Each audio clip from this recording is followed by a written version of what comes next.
ओम श्रीं वैष्णवी नमः। प्रिय भक्तजनों, पुत्रदा एकादशी के शुभ अवसर पर सुनी ग्यारस माता की कहानी। तो प्रेम से बोलिए एकादशी माता की जय हो। एक बार एक राज्य में एक राजा रहा करता था। राजा बहुत ही बुद्धिमान और बलशाली था। राजा सदैव अपनी प्रजा का बहुत अच्छे से ध्यान रखता था। प्रजा भी अपने राजा को बहुत पसंद करती थी। राजा की 2 बेटियां थीं। राजा अपनी दोनों बेटियों से बहुत प्रेम करता था। राजा की छोटी बेटी देखने में बहुत सुंदर और आकर्षक थी और राजा की बड़ी बेटी छोटी बेटी के मुकाबले थोड़ा कम सुंदर थी। राजा की छोटी बेटी ग्यारस माता की पूजा किया करती थी और सभी लोग राजा की छोटी बेटी से बहुत प्रेम करते थे और बहुत प्रशंसा भी किया करते थे। राजा भी अपनी छोटी बेटी को बड़ी बेटी से अधिक प्रेम करता था, जिस कारण राजा की बड़ी बेटी को अपनी छोटी बहन से बहुत नफरत होने लगी थी। राजा की दोनों बेटियां जब बड़ी हो गईं, तब एक पड़ोस राज्य में रहने वाला राजकुमार राजा की बड़ी बेटी के लिए रिश्ता लेकर आया। लेकिन जैसे ही उस राजकुमार की नज़र राजा की छोटी बेटी पर पड़ी, तो वह राजकुमार राजा की छोटी बेटी पर आकर्षण हो गया और उससे पहली नज़र में प्रेम कर बैठा। उस राजकुमार ने राजा की बड़ी बेटी के साथ विवाह करने से मना कर दिया और उसने राजा से कहा कि मैं आपकी छोटी बेटी से विवाह करना चाहता हूँ। जिसके बाद राजा की बड़ी बेटी यह देखकर अपनी छोटी बहन से बहुत क्रोधित हो गई और राजा की बड़ी बेटी ने अपनी छोटी बहन को अपना सबसे बड़ा दुश्मन मान लिया। राजा की बड़ी बेटी ने अपनी छोटी बहन से बदला लेने का निर्णय किया, जिसके लिए उसने अपनी छोटी बहन को जान से मारने का निर्णय किया। राजा की बड़ी बेटी ने अपनी छोटी बहन को मारने के लिए सबसे पहले एक लड्डू में जहर मिलाकर अपनी छोटी बहन को दे दिया और उसको लड्डू खाने को कहा। लेकिन लड्डू खाने के बाद भी छोटी बहन को कुछ नहीं हुआ। बड़ी बहन यह देखकर बहुत आश्चर्यचकित हो गई, लेकिन बड़ी बहन ने हार नहीं मानी और उसने जब रात में छोटी बहन अपने कमरे में सो रही थी, तब एक मटके में सांप रखकर उसे मारने के लिए छोड़ दिया। लेकिन सांप भी छोटी बहन का कुछ नहीं कर पाया। जिसके बाद बड़ी बहन ने अपनी छोटी बहन से कहा कि चलो हम लोग कुएं से पानी भरकर लाते हैं। जिसके लिए वह अपनी छोटी बहन को पानी भरने के बहाने कुएं के पास ले गई और उसने अपनी छोटी बहन को कुएं में धक्का दे दिया। लेकिन छोटी बहन को तब भी कुछ नहीं हुआ, क्योंकि हर बार ग्यारस माता उसकी रक्षा कर रही थी और उधर बड़ी बहन अपने सारे प्रयासों के बाद असफल हो रही थी, जिससे वह बहुत क्रोधित होती जा रही थी। फिर उसने अपनी छोटी बहन के पास जाकर उससे खुद ही पूछ लिया कि मेरी छोटी बहन, तुमको पता है भगवान ने सबकी मृत्यु एक निश्चित समय पर लिखी हुई है और कैसे तुम्हारी मृत्यु होगी, क्या यह तुम जानती हो? तब छोटी बहन ने अपनी बहन को बताया कि हाँ, मैं जानती हूँ मेरी मृत्यु कैसे होगी। छोटी बहन से यह सुनकर बड़ी बहन मन ही मन बहुत प्रसन्न होने लगी और उसने अपनी छोटी बहन से कहा, तुम मुझे अपनी मृत्यु का राज बताओ। छोटी बहन ने अपनी बड़ी बहन से कहा कि मेरी मृत्यु तो एक तोते में है। जो तोते के गले में एक हार है, उससे मेरी मृत्यु होगी। जब तक कोई भी व्यक्ति तोते को मारकर वह हार अपने गले में पहनेगा तो मैं मूर्छित हो जाऊंगी और जैसे ही उस हार को अपने गले से उतारेगा तो मैं वापस जीवित हो जाऊंगी। अपनी छोटी बहन की मृत्यु का राज जानकर बड़ी बहन बहुत ही खुश हुई और उसने अपनी छोटी बहन को मारने के लिए उसके पालतू तोते को ढूंढना शुरू कर दिया और छोटी बहन को इस बात का आभास हो गया था कि कोई उसकी जान लेना चाहता है, जिसके लिए वह अपने पिताजी के पास गई और उसने अपने पिताजी से कहा कि पिताजी, मेरी मृत्यु के बाद आप मुझे जलाइएगा मत, बल्कि आप मुझे अपनी पुरानी वाली हवेली में एक पलंग पर लिटाकर छोड़ दीजिएगा। अपनी छोटी लड़की की यह बात सुनकर राजा बहुत ही आश्चर्यचकित हो गए। राजा ने अपनी छोटी बहन से बेटी से पूछा, बेटी, तुम यह क्या कह रही हो? तब राजा की छोटी बहन ने बताया, पिताजी, समय किसी के लिए नहीं रुका है, कब क्या हो जाए किसी को कुछ पता नहीं है। और फिर राजा ने अपनी छोटी बेटी से कहा कि तुम ऐसी बातें क्यों कर रही हो? 2-3 दिन में तो तुम्हारा विवाह है। लेकिन छोटी बेटी ने अपने पिताजी को ऐसा करने पर मजबूर कर दिया और उनसे वचन ले लिया। राजा ने भी अपनी छोटी बेटी की बात स्वीकार कर ली और 2-3 दिनों के बाद जब शादी का समय आया तब राजकुमार बारात लेकर राजा के घर आया और राजकुमार और राजा की छोटी बेटी का विवाह शुरू हो गया। जैसे ही राजा की छोटी बेटी राजकुमार के साथ फेरे लेना शुरू करती है तो उसकी बड़ी बहन अपनी छोटी बहन के कमरे में जाकर उसके तोते को पकड़ लेती है और उसको जान से मार देती है। तोते की गले में जो हार था उसको अपने गले में धारण कर लेती है। जैसे ही बड़ी बहन उस हार को अपने गले में धारण करती है तो उधर छोटी बहन 3.5 फेरे ले पाती है और वहीं पर बेहोश होकर गिर जाती है। जिसके बाद राजा ने बड़े बड़े दर्द हकीमों को बुलवाया और अपनी छोटी बेटी का इलाज करने के लिए कहा। राजा की बात सुनकर वैद्य ने छोटी बेटी को जब चेक किया तो राजा ने को बताया कि छोटी बेटी ना तो जीवित है और ना ही मरी हुई है। यह मैं ऐसा पहली बार देख रहा हूँ। राजा ने वैद्य और हकीम को यह बात बाहर बताने से मना कर दिया और उनको कहा कि तुमने यह बात किसी को बताई तो हम तुम्हें फांसी दे देंगे। राजा ने अपनी छोटी बेटी को पुराने महल में ले जाकर पलंग पर लिटा दिया और वहाँ पर कुछ सैनिकों को तैनात कर दिया। वापस अपने महल पर आ गया। राजा की बड़ी बेटी अपने पिताजी के पास आई और कहने लगी, पिताजी, अगर यह शादी संपन्न नहीं हुई तो आपकी इज्जत का क्या होगा? आप कहें तो मैं आपकी इज्जत बचाने के लिए राजकुमार से शादी करने के लिए तैयार हूँ। जिसके बाद राजा ने अपनी बड़ी बेटी की बात मान ली और राजा ने बड़ी बेटी को छोटी बेटी के कपड़े पहनाकर मंडप पर भेज दिया। लेकिन राजकुमार यह जान गया कि राजा की छोटी बेटी नहीं है बल्कि यह राजा की बड़ी बेटी है।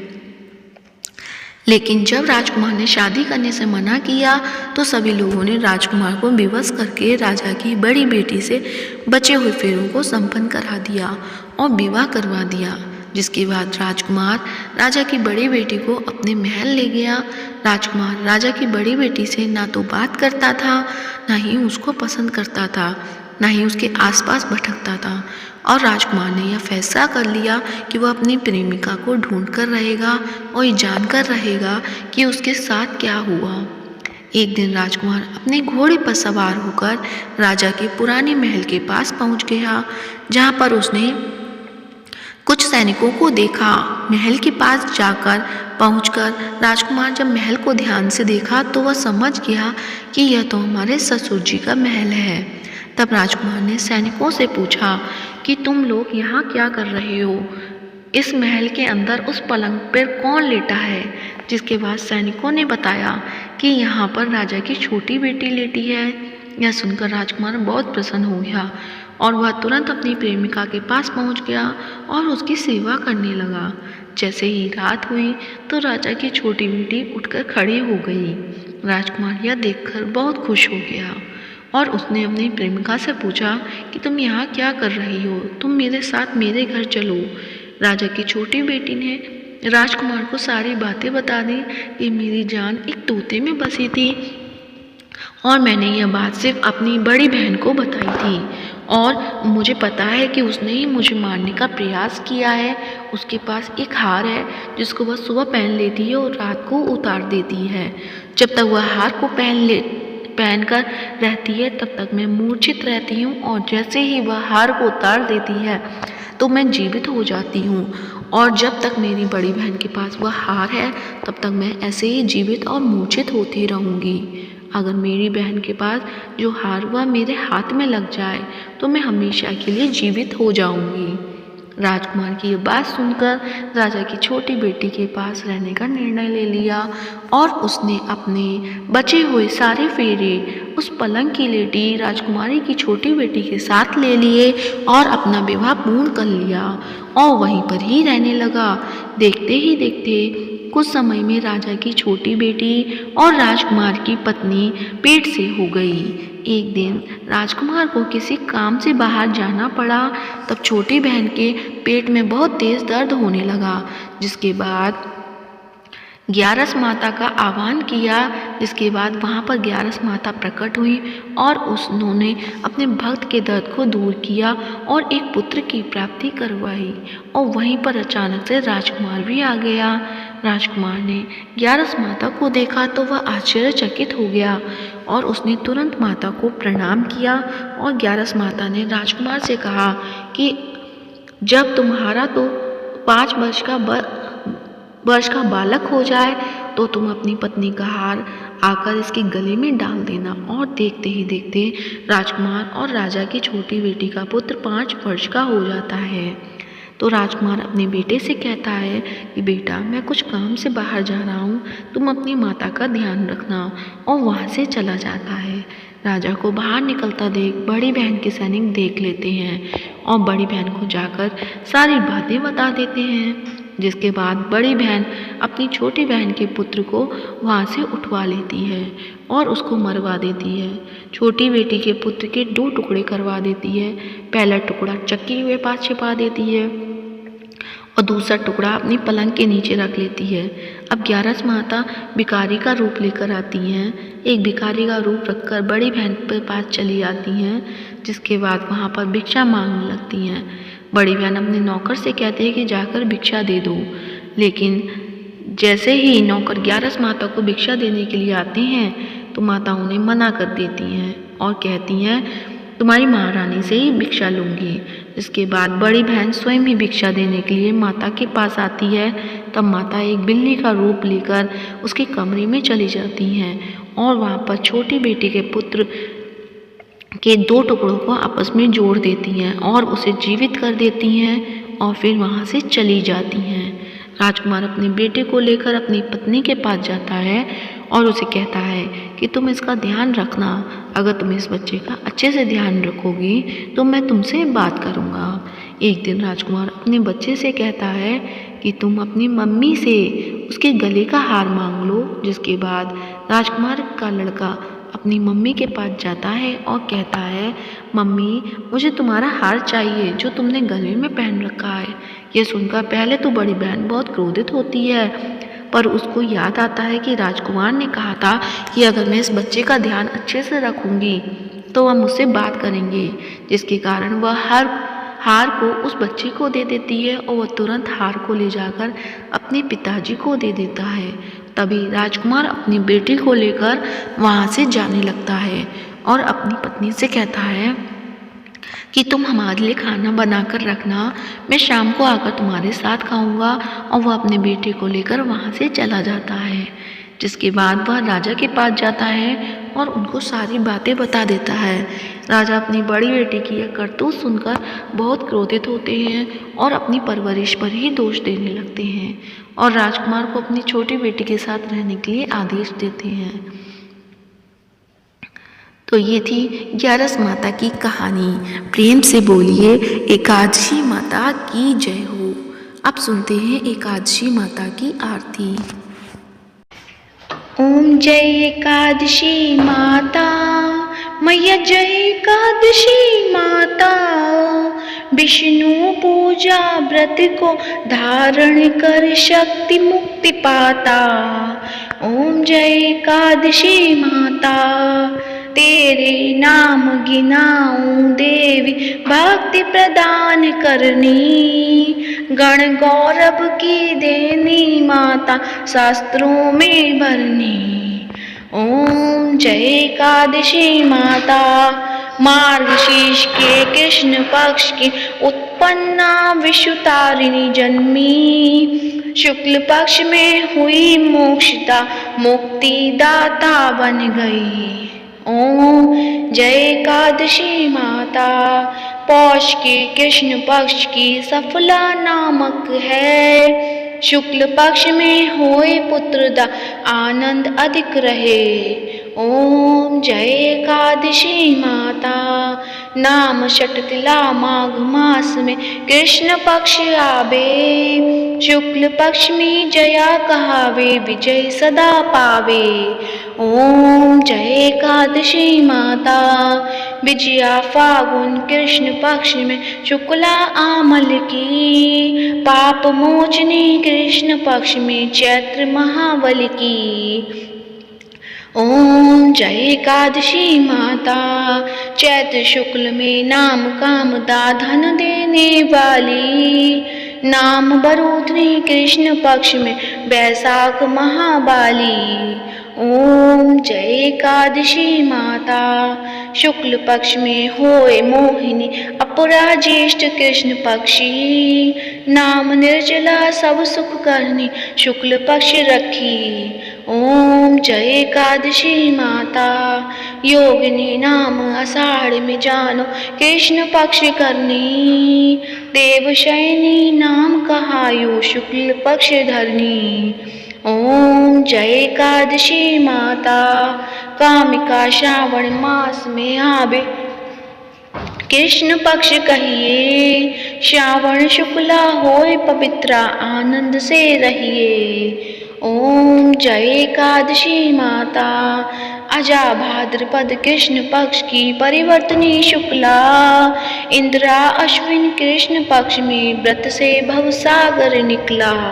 ओम जय एकादशी माता पापांकुशा है शुक्ल पक्ष में आप हरनहारी। रमा मास कार्तिक में आवे सुखदायक भारी।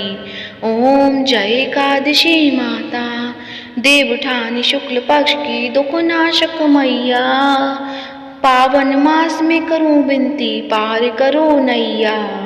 ओम जय एकादशी माता परमा कृष्ण पक्ष में होती जन मंगल करनी।